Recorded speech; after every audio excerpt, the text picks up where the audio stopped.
Hello, it's Henry the computer guy. Welcome back. Actually, today we are going to talk about what we call the horizontal line and a little of the border art, because we used the border previously, but we didn't use what we call the border the border art. Let's come and open our work.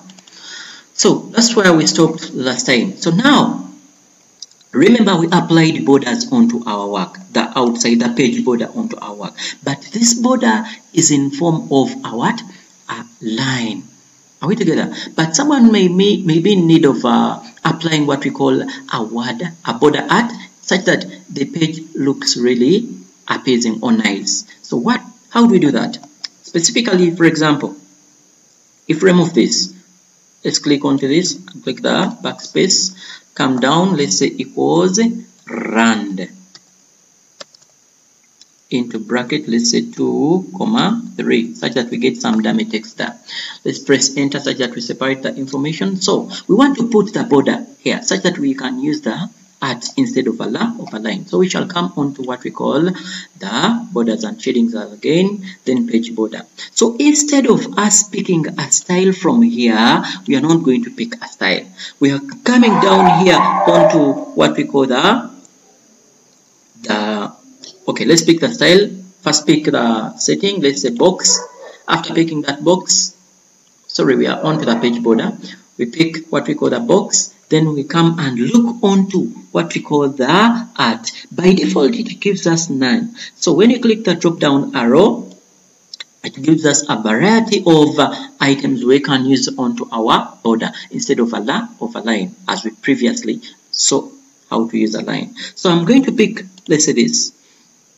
Where do you want to apply it? Let's apply it on the same page like that. So do you really see that our work really looks nice when we put our border art? Yeah, that is it. Now, today we are specifically going to talk about what we call the border art, and specifically the horizontal line. For example, I want to put a line in between my two paragraphs here. For example, let me press enter. So I can copy this, right click and say copy, come down here and say paste, such that we can have 3 items there. For example, I'm here, I want to come and press enter, then I put a line in between the paragraph 1 and paragraph 2. What I'll do, I'll come on to what we call the borders and shadings, then I'll come on to horizontal line. So the line will be put there.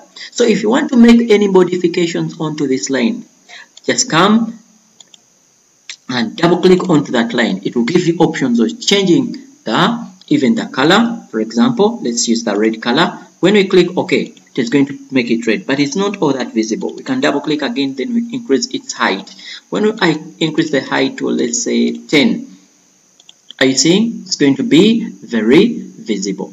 Now, another way of putting that line, if you really don't know how to come to the border and put what we call the horizontal line, you can come in between these two paragraphs, enter, such that we come in between those two paragraphs. What we can do, we can press and heighten onto our keyboard. 1, 2, 3. Then we press enter. It will be putting a line in between that work that we are having, or between those two paragraphs. Are we saying? So that's the line that it has put for us. So I've said come, let's say press enter, click and heighten 1, 2, 3, then press enter on your keyboard. It will help you and put a line for you. Specifically, this video was all about border art and the horizontal line. Thank you for watching.